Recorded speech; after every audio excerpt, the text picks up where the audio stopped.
about dealing with uncertainty. So this is a very common theme. I'm witnessing and experiencing people wanting to know what to do with the uncertainty in their own lives, but also a lot of coaches who are going, wow, there's a lot of uncertainty in my clients' lives, and I want to know how to help them as well. So these are the two big topics that we're going to be covering today. But before we go any further, quick introduction of Chris. And Chris and I met 2 years ago. It's 2 years ago this month, in fact. Yeah. And we were waiting in line to go pee at an event in Austin, Texas. We were at the Paleo Effects with that healthpreneur, yeah. Yeah, it was a mastermind event. And we were waiting in line to pee, and that's where we met. And in the bathroom. And then we got to chatting. Actually, it was your ex-wife that I think initiated the conversation. I was just too triggered by you to engage. Yeah, so it was I can trigger some people. No. Yeah, so she was the one who engaged. Yeah. And she asked 2 questions, 1 question. By the way, this story, just so everyone knows, this story is going to lead to something I found out about 6 months ago. That Chris fucking hated me. Chris hated me at one point. And I didn't know this until we had gotten to be friends and we were hanging out. And like a few months ago, you found this out. Yeah. I forgot about that part. I like you so much now that I forgot that I once hated you. That was old identity. So here's the thing is I have no idea why he hated me. I have my suspicions, but I am curious about if you hated me before we met. And then if it was something specifically that caused you to hate me, and then just the whole thing. But I imagine it's tied into this story, and this is me putting the hook out there. So people are like, oh, fuck, I want to find out why Chris hated Mike. Because I'm about to find out right with you. Right now, no idea. Live. Yeah, you might see me get triggered. So I for those that don't know, I was in the gym space. I owned a CrossFit affiliate. I just sold it for 10 years. And so Mike had a presence in this space as well, running the Shrugged podcast. And I used to be so triggered by Mike Bledsoe on the Shrugged podcast. And it was this, what felt like arrogance and this self-involved aura that Mike Bledsoe put off. And I was so triggered by it because I was at a point to where like I realized after the fact that I wanted to be more confident. I wanted to be more easygoing about business. I was taking things so fucking serious. Can I say fucking? Are we good? Yeah, there? You can say whatever you want. Cool. So I was. That's right. Have random people walk through the background. That's right. And so like I was like taking things so serious and like shit wasn't going well. And when I met you, you were shirt off, smoking a hand-rolled tobacco cigarette, and at this business conference, and like we were talking like strategy and like all these like business tactics and tools, and you're just literally shirt off, just sunning yourself. And I'm like, who the fuck does this guy think he is? So triggered. And so if Bryn had not engaged you, we probably would have never met, because I was like, fuck this guy. I was like, seriously, fuck this guy. And I did, however, we sat at the table, I think after. Well, you ended up taking your shirt off too. I did. Yeah. I took my shirt off. That's when I started to warm up to you a little bit that day. And then we sat together at the breakout table, and it was funny because I we were standing around the house that we lived together in Imperial Beach, and I opened my journal to that page of the advice that you gave me. And it was ironic because I didn't want to take that advice. And then a year and a half later, I realized that I took all of the advice and didn't even know it. And that was because I went and so backtracking, the one question that Bryn asked was, what work have you done? Because of the aura, and then just the easygoingness and the self-assuredness, and she asked, was like I want some of that. Like, what have you done? Yeah, it was obvious to her. There was like It was something obvious. I had done something that I wasn't Yeah. born like this. Yeah. Yeah. Yeah. And it was just a different energy than everyone was putting off at this conference. And I think you had just, I don't know when you did. This was in April of 18, and Yeah. so I don't know when you did training camp for the soul, but I think it was a few. I'd done it months about prior. 6 months before 6 that. I months did it in prior. Okay. November of 2017.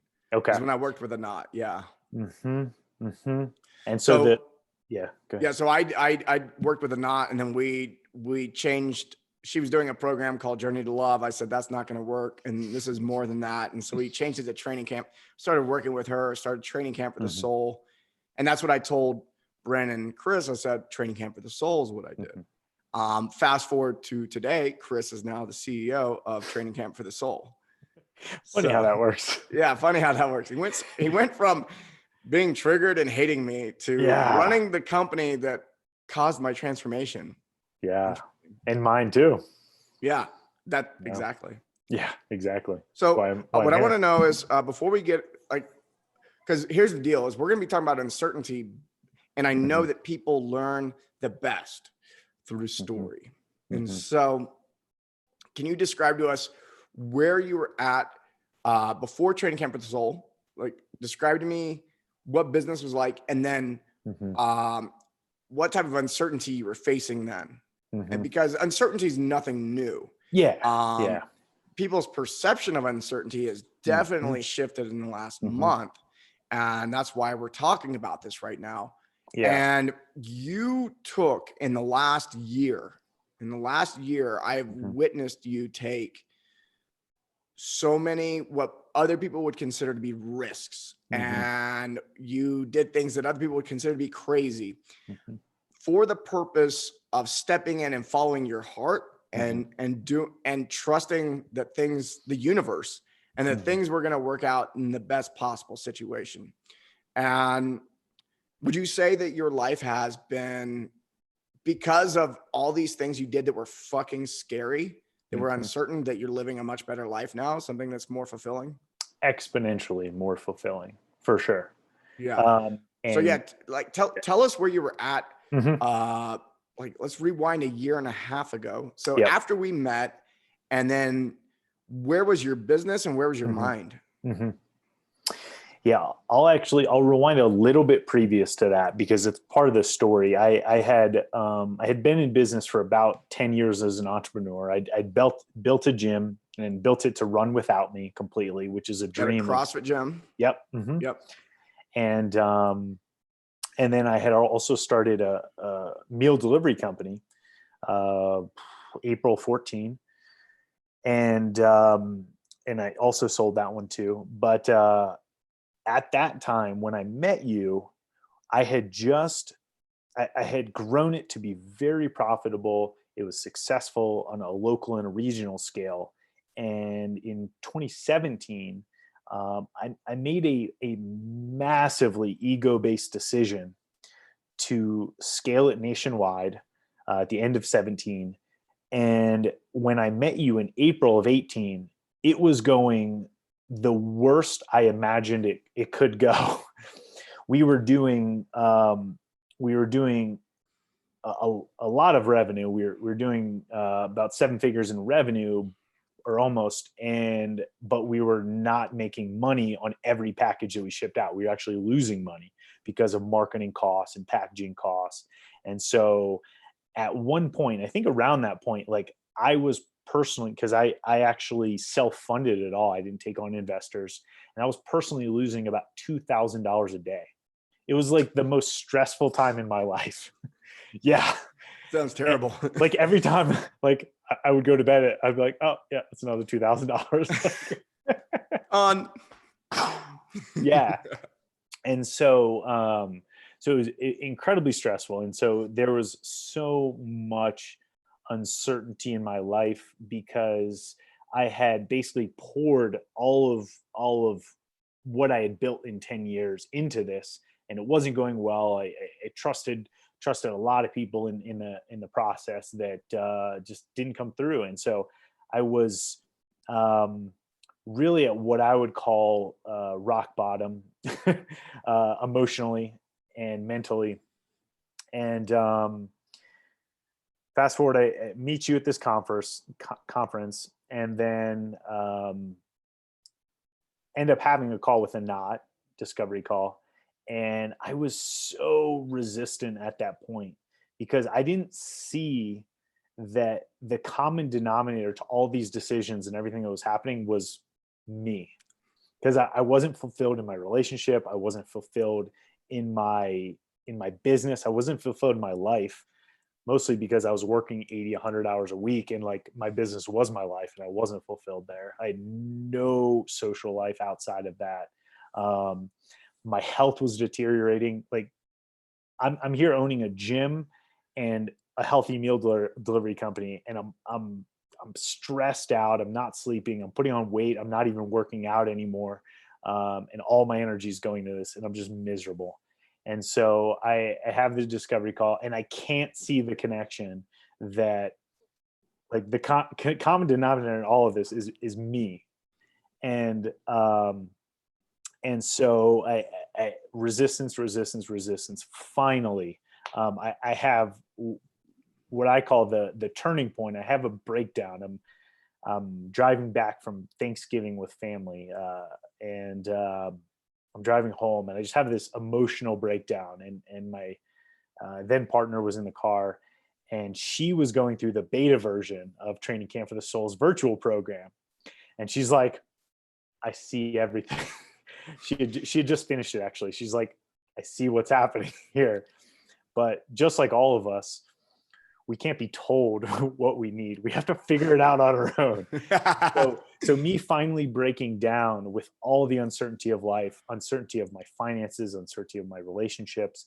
And I finally break down. I'm like, all right, I'm going to do it. So I started the virtual program of Training Camp for the Soul, January of 2018. And 2019. 2019? 2018. 2019. 2019. Wow, that's it. So fast. A year ago. So fast. By the way, folks, if you're like, man, that guy's moving fast. Chris's most common question to me is, how can I go faster? Oh, my other favorite question, my favorite question from you at all time was, what is the thing that, how did you word it?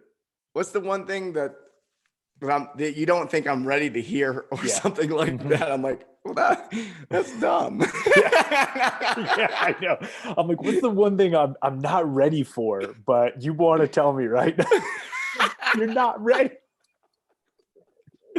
Yep. That's the worst question ever. I know. But Chris does move fast. That's what I'm pointing out. Is Chris moves fast. Well, what I'm learning, and the speed of implementation keeps getting faster, because what I'm learning is the more and more I get into alignment, the easier things go. And so when decisions come up, it's starting to get so obvious of what's in alignment and what's not. So like, I just immediately start taking the action that's in alignment with my heart, and it always works out better than I can imagine. And so the trust builds every time I make a decision that feels right or feels in alignment. It always works out better. And so it gets easier and easier to do that. And that doesn't mean that the decisions are easy. Like, for people that don't know my story, I've now gotten out of both of those businesses, sold both of those businesses. I sold my house and everything in it. I moved across the country from Florida to California. I basically quit the jobs that I had before I had another job, which is now as CEO and facilitator and training camp for the soul. I didn't have that when I just made all these decisions. I didn't have a place to live when I moved across the country. My wife and I ended up separating and eventually now divorcing. And so like all of these are not easy decisions by any means, but they were all exactly what my heart told me I should be doing. So massive uncertainty in all of those. Yeah. And that's the conversation that I'm having with people, is that, like you started the call with, uncertainty is not new. We just haven't seen it all at the same time. But how often do we have layoffs in companies? We have relationships ending. We have loved ones passing away. We have car accidents, like whatever it is, like life is always happening to us. Now it's just happening to all of us at the same time in a common theme. Well, what's also happening is people are, it is happening all at the same time, but people who would normally promise us certainty, employers, politicians, world leaders, CEOs, are all saying, I don't know. Or they're saying one thing and the next day saying another. Yeah. And so this happens a lot with politics, and you can tell how much people really place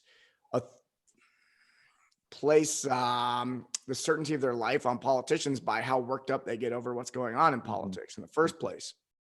And what's happening right now is the people who are leading the country are going, it's like, yeah, well, maybe this will happen, or maybe that'll happen. And all these numbers seem scary. We're tracking all these numbers that like we weren't tracking before, but we were tracking car accidents like that, and people were actually freaked out. I mean, there's a lot of uncertainty exists constantly. It's just that people are being more, the leaders who normally create the certainty for us are now not able to continue to do that.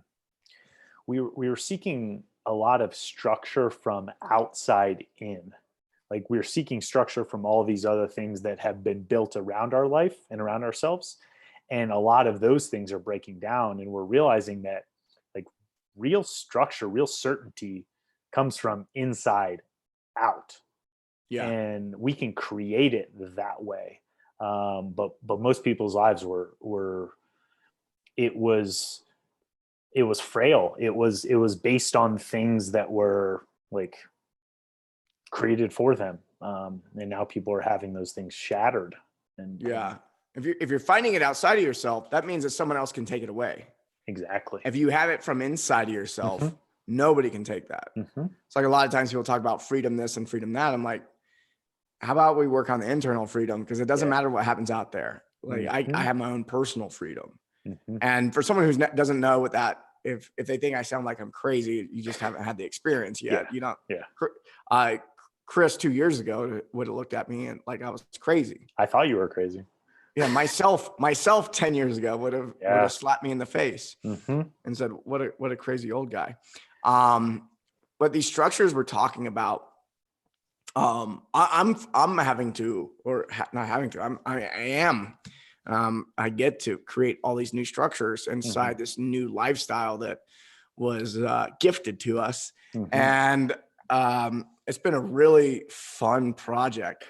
Now, one of the things you talked about alignment previously. So the majority of structures in our life, especially the structures that are we inherit. So like we can think about, if people go, I want to bring this down to a more practical conversation, because people go, what the fuck are they talking about structure? So like a structure that most Americans go through is around 5 or 6 years old. They start going to school. And they know that their day starts at 7, 8, 9 a.m. And then it goes until 3 or 4 p.m. And then they get off of school, they get off of work. And so there is the entire all of our society is in this rhythm. Mhm. So everyone's getting up, everyone's doing about the same thing, that we have the weekends off, Yep. do all this stuff. So like there's this rhythm that we, and this structure that we inherit, Mhm. and most people never question. And so when you get a structure that's always been there and it gets yanked out from underneath you, that can be very destabilizing. Mhm. Well, a lot of people before this situation, myself, Chris, anyone in the Strong Coach, like all the Strong Coach staff, Training Camp for the Soul staff, anyone who's been Mhm. through Training Camp for the Soul, we have all gone through the process of saying, all right, I'm going to take all the structure that I inherited, and I'm going to wipe it away. I'm going to find my internal alignment and then create structure based off of my new alignment. And so I get to build a whole new life based on what it is I truly desire, and what I, not what I inherited, but what I can create from nothing. And so, and what my soul wants to create. So for you, what is that process of, because a lot of times, like if we just create a structure, then it's still not going to be the one, it's still not going to be fulfilling. It's not going to be satisfying. We have to go back to the alignment conversation, find Mhm. alignment, and then create new structure from alignment. What does that process look like? What is alignment and how do you find it? Yeah. So alignment is the thoughts, the words, the actions, the emotions, all being in the same direction. So if you're the type of person that says, I want to be healthy, but you're sleeping 4 hours a night, and you're drinking 8 cups of coffee, and you're e- eating crap, like that's not in alignment. And so for for the way that we teach, it actually comes from inside. We call it your heart first, and then it goes out from there. That controls your thoughts, and then your words you speak from that. So uh, it starts with first learning how to listen to what you really want in the first place, like who you really are. And that is difficult for many people because oftentimes there's layers on top of it that is what we've been told we should be, or we should say, or we should be doing. And so like our process is stripping away a lot of that programming, or at least making us aware of it. Like this is something that you believe only because mom or dad believed it, or only because that was something you learned in school or in church or religion. And so when you become aware to all of these things, I got to I started choosing the ones that I really liked. I was like, oh, I love that this is a characteristics I inherited. And then there was another thing that was like, oh, this belief, I can see where this is showing up, and it's making like every relationship shitty. Or it's making me. In my case, one of my stories was that life had to be hard and suffering to be successful. And when I was able to identify that and pull out really where that came from, mostly from my dad and my dad's side of the family. And I was able to replace it with life can be easy. It can flow with ease and grace. And I started to reaffirm that, and I started to find evidence in my life where really it could be easy. Um, that became my new operating script. And yeah, I started checking in more. We use this term checking in, and really all that is taking a pause, taking a breath, sometimes going to the journal. I journal all the time now throughout the day, and really just writing out like what's actually going on in that head of mine. And what I realized through going through this process was there's a few voices in there, and they all have really distinct ways of speaking. And I started to learn to listen to them all, and then really make the decision from my heart and what I really wanted. I was like, oh great, like this programming's still there. Okay, that wants me to do this, and like this voice over here, um, thinks that that's a terrible idea, and there's a lot of fear. I'm like, okay, great, okay, and then what does the heart want? And so we have ways of we have an exercise we call it a dinner table. It's a way of journaling out and listening to all those voices, um, and really uh, identifying them, and then deciding which one you actually want to listen to. And the truth is, for me, I was listening to my ego like most of the time, my ego and my inner critic. And Can you give us an example of what the ego sounds like? yeah, I mean, the ego is, and I think about all my business decisions were based on more money. It was based on bigger. It was based on status. It was based on what other people think. So, um, yeah, it was. All my friends are growing bigger businesses. I got to grow a bigger business. Yeah. Yeah, is yeah, and I realized that that started early on for me, when it was the people that were in my my extended family, the ones that were like talked about at the family gatherings, were the ones that were making the most money. Right. Like we're at Christmas with 75 people of all the extended family, and like all the stories were about like Uncle Joe that was doing this, and he was just making a ton of money. And I was like, oh, like that's what I should be doing. And so, Yeah. So yeah, impressive. so impressive. Everyone loves Uncle Joe. Yeah.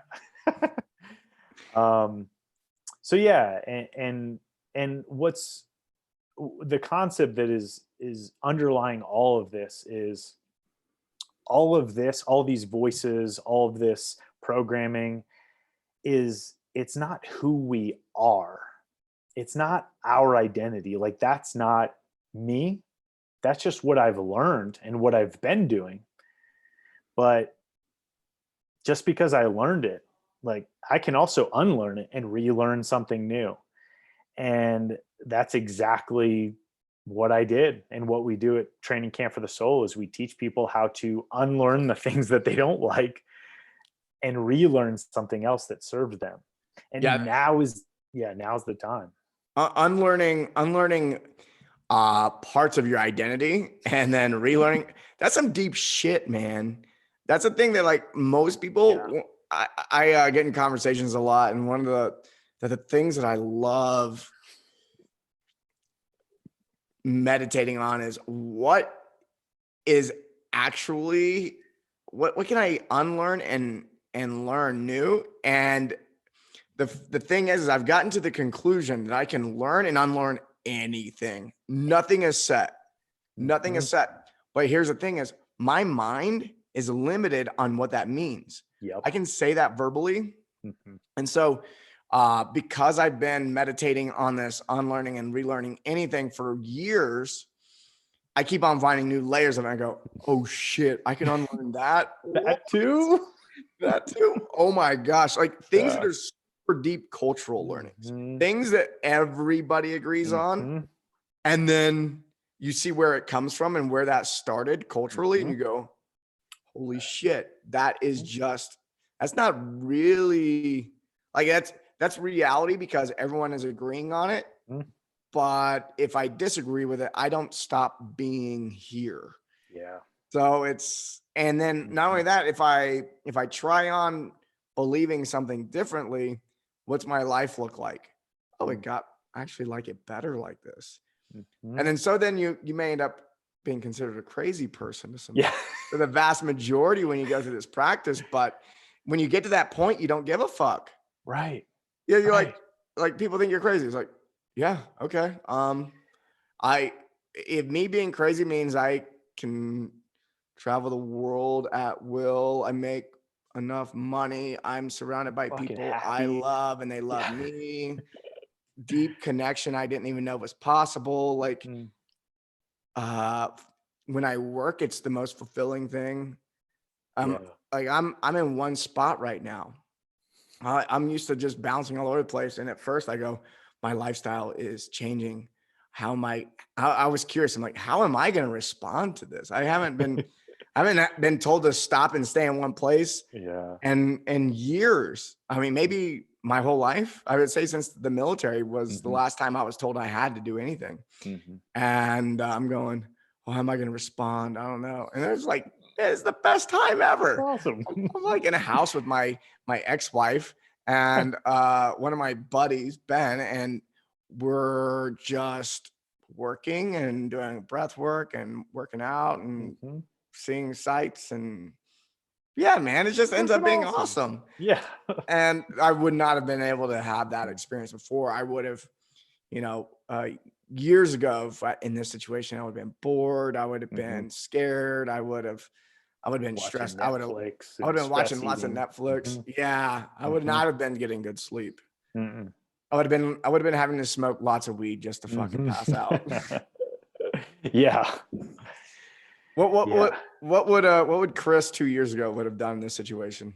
I'd be freaking out, and I would just be like working more. I would think that I would probably be sleeping 3 to 4 hours a night and just be like working more, like banging on a computer, just trying to figure it out up here.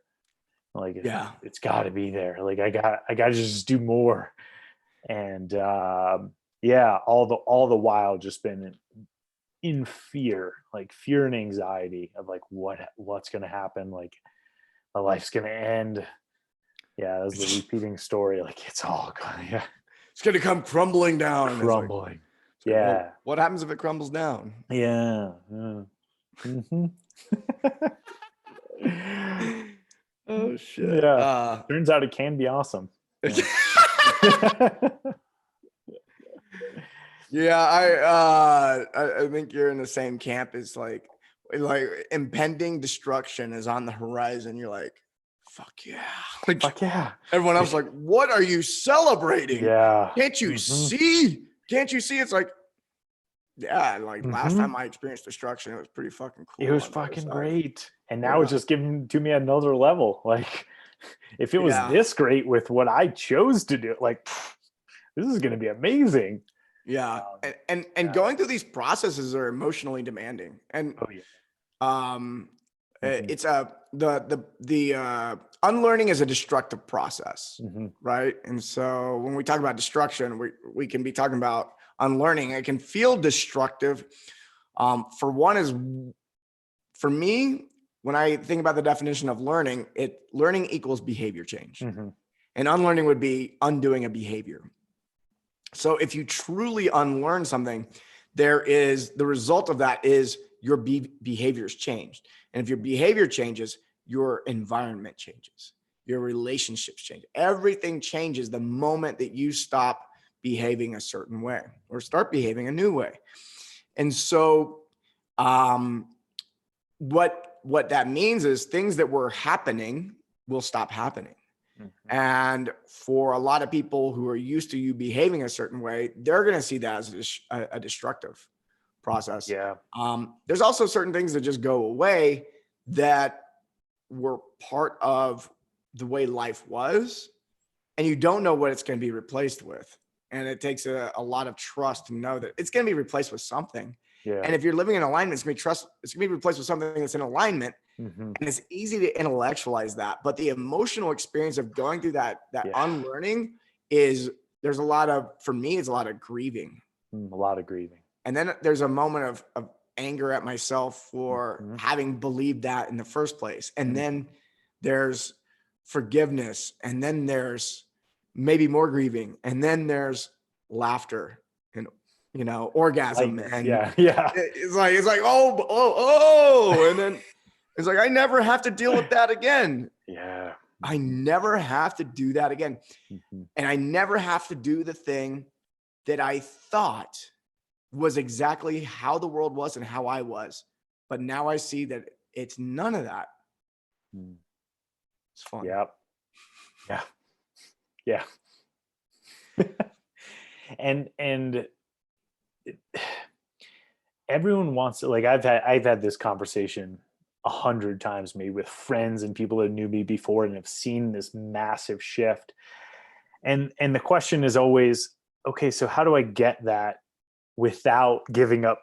Like, how do Right. I keep this and then also get what you're talking about, what you have and what I've witnessed with you? I'm like, well, that's the process. Like you have to clear the things that are in the way of you having what you desire. Yeah. People It's want not just transformation, layering but on top. Yeah. yeah, people want transformation, but they don't want. Well, here's the thing: it's inherent. Like, it's very common in our culture to want to add more. The Yeah. solution is more. It's more. Yeah. Mm-hmm. Yeah, I want what you have, but I want to keep what I have. It's like, Yeah. Mm-hmm. no. It's not a more conversation. It's a No, it's actually a less less conversation. Mm-hmm. Yeah. Mm-hmm. A lot of the things that we have been piling in are the things that are the problem. Like it's not that you have everything inside to have exactly what you want, but there's things in your way. Yeah. And so we don't really add anything in our process that's not already there. Like we're not feeding people stuff. They come up with it once they have space. Once they've cleared it away, they're like, oh, that's possible, and I already have all that. Like that's already in me. Like, Yeah. yeah. Yeah. Mm-hmm. Well, I think that the world is going through that. So one of the really cool things I love about studying human development is it directly translates to cultural development. Mm-hmm. And so one of the things that we do and is we study predictable stages of development in human beings. So we can predictably we can predict accurately if this is where you're at in your state of mind right now. We can go, well, we know the next step for you. And that may sound crazy, but looking back, it's really easy to see. So we can look at, like, there's predictable stages of human beings. There's like babies, when they're born, they only care about themselves. You know, they're gonna be focused on them. There's no difference between them and their mother and this and that. And then at some point, we know that they're gonna realize that, well, it's them plus their parents. And then they're gonna realize it's them plus the family. Then it's them plus whatever. And so their awareness keeps expanding, and that's one type of development that we can predict, is there's an expansion of awareness.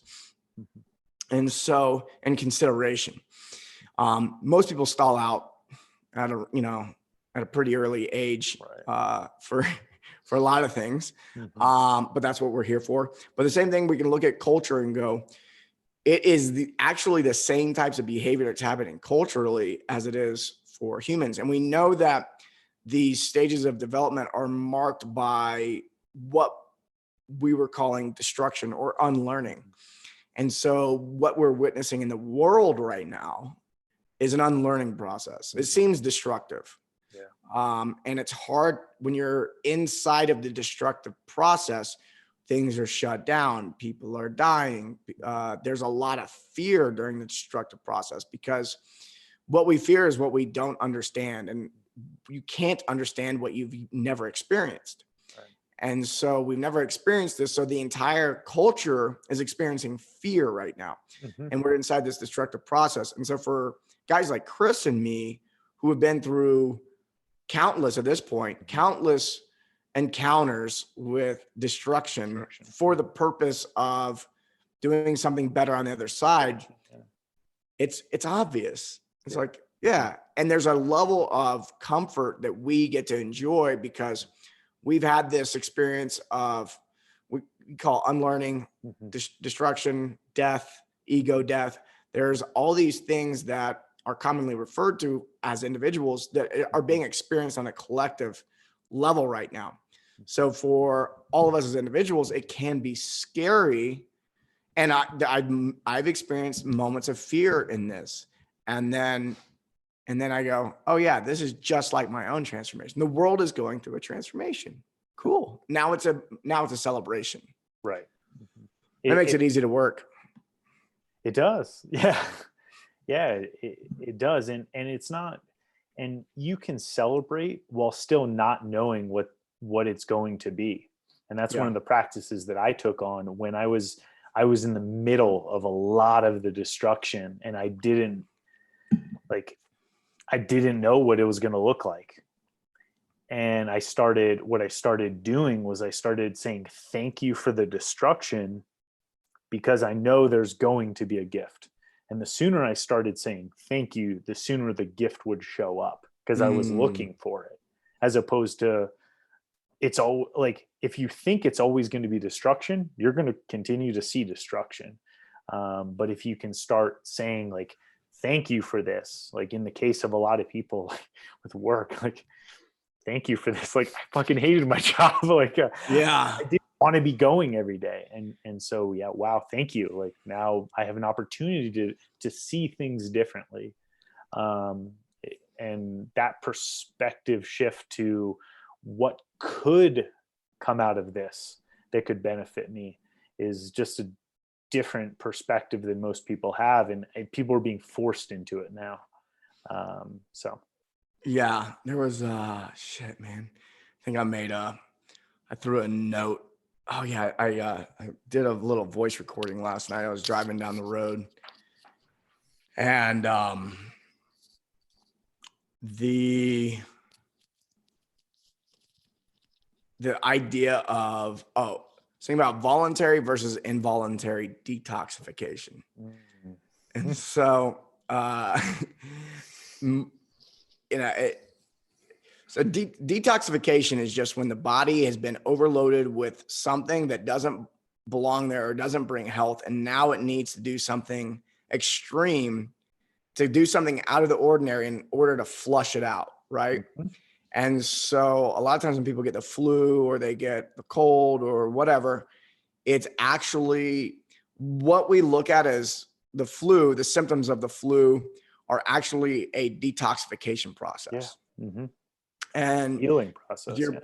You're getting mucus in your throat. Like, what we can talk about COVID-19 is like, you're getting mucus in the throat. Your body is trying to get rid of shit.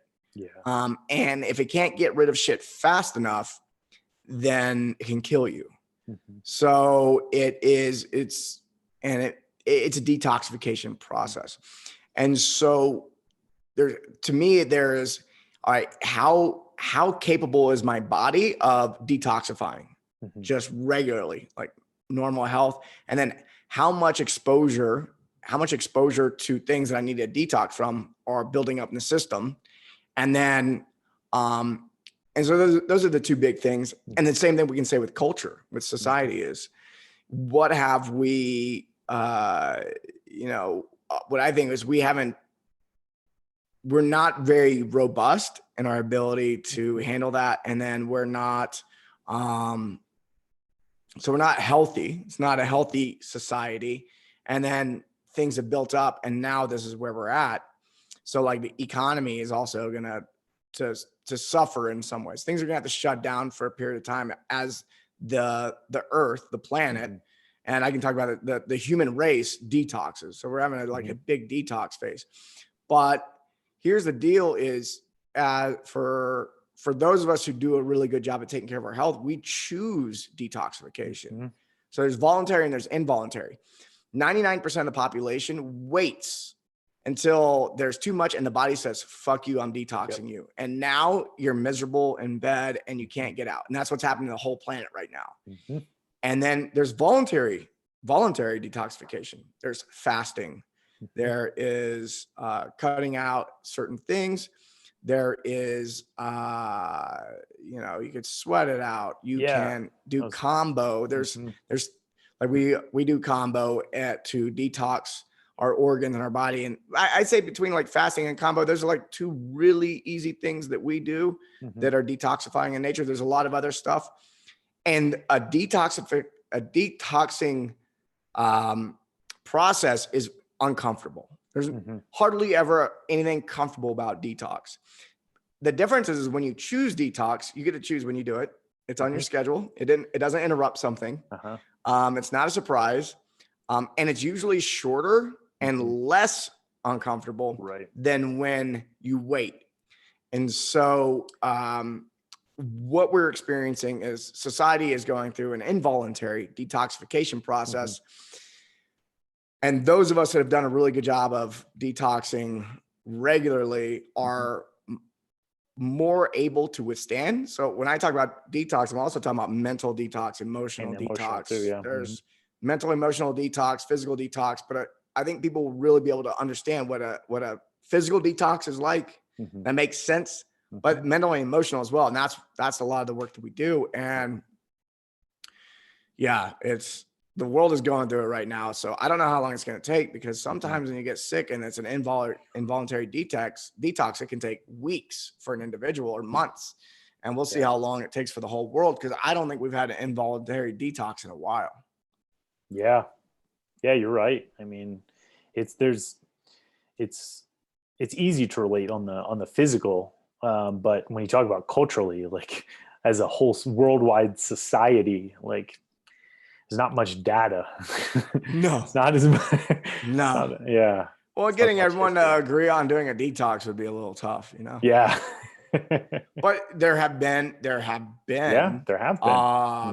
people in the world who have been saying, they haven't been using the word detox, but they say, hey, we need to change how we do things. Yeah.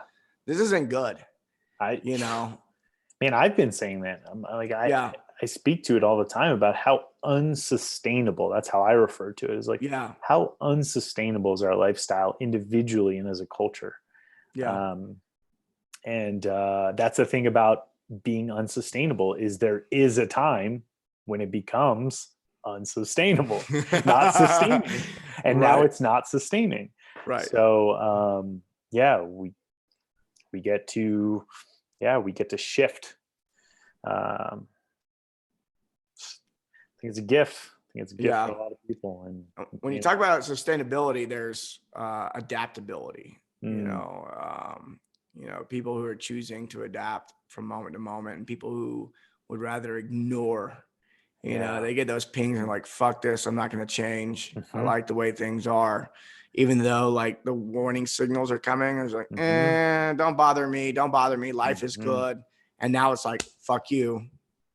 You know what? I'm actually in a lot of ways, this probably triggers a lot of people. I'm glad that the quarantine period is extending, because I think there were so many people that were just thinking like, oh, we'll hang out at home for a couple of days and then we'll go back to business as usual.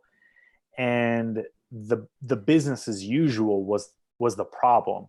And right. So like I'm starting to see shifts in the conversations that I'm having, that like, oh, maybe this isn't just going back to life before, like maybe I do have to change something. And so it's always this period of like, how much discomfort is enough discomfort to make a change. Like that's how all change happens, is we get to be uncomfortable. And so so people, everyone has a different threshold for that. So that's true. Many people's threshold of discomfort is coming online every day. Like more and more people are like, okay. I'm witnessing it. Yeah. Witnessing it is like, oh, everything's pretty good. Oh shit. As things start to catch up with people, and they're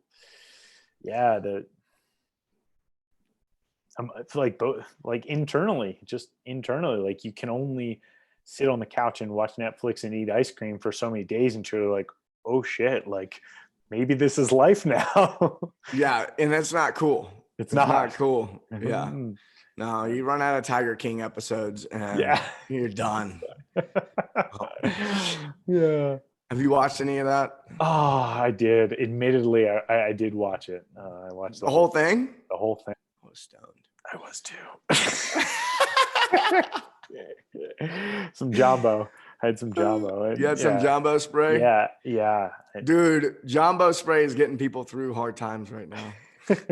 I admit that was the only day where I did. It was actually over 2 days. I did Jumbo and Tiger King, but I want to mention this because we are talking about cannabis right now.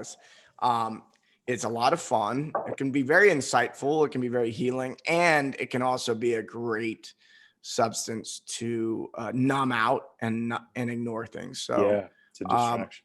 my advice to people has been around cannabis is like, great. I'm using it during the quarantine, but not every day. Yeah. I've used it twice. Yeah. 2 days. So take it easy, folks. Mhm. If you're having to use it every day, then, there's whatever it is that you're avoiding is just going to take longer to look at. And I'm not saying that you're using it to avoid it. You might be using it for something else, but it's way less likely for the things that need to come up for you to come up if you're using it. So there's that. I will say, and I'm not justifying this, but the day I watched 5 episodes of Tiger King, I did a 16-mile hike up a mountain, and I got home and I laid on the couch at 5, and then I watched, I think, 4 hours of Tiger King. There you go. Oh my God. So yeah, that was my day. But nice. Cool. Not the norm. People want to work with you, Chris. Where do they go? They do want to work with me. That's what I'm saying. Yeah. So trainingcampforthesoul.com. Yeah. And there's Friday calls going on right now. Yes. Yeah. So one thing we started doing was free Friday support calls, where every week we're going through a tool that we use in real time. We're coaching people right on the video call. It's intimate, and you get to experience shifts and releases. Like, this isn't just giving you some teaching and then you go do it on your own. You're actually doing it in real time. We do breath work. We do feeling in the body and working through any issues that you currently have coming up. What's keeping you up at night? And we address and identify. I mean, we had this last call. We invited someone on one-on-one, and she worked through a massive experience with just losing her father a few months ago, and being able to finally grieve that. And so it's real. And yeah, if you're going to tune into this call, it's not like tuning into an Instagram live. Like, you really want to be focused and be there with intention. We only do it once a week for that reason. That look forward to it. So Friday, noon Pacific times. Yeah, this is very valuable, folks. Very, very valuable. Some of the most valuable stuff you can get your hands on, and it is being offered for free. And it's being offered for free because we see a need for it right now. And I don't know how much longer it's going to go. This isn't going to keep going on forever. No. This is limited time. I would definitely go check it out.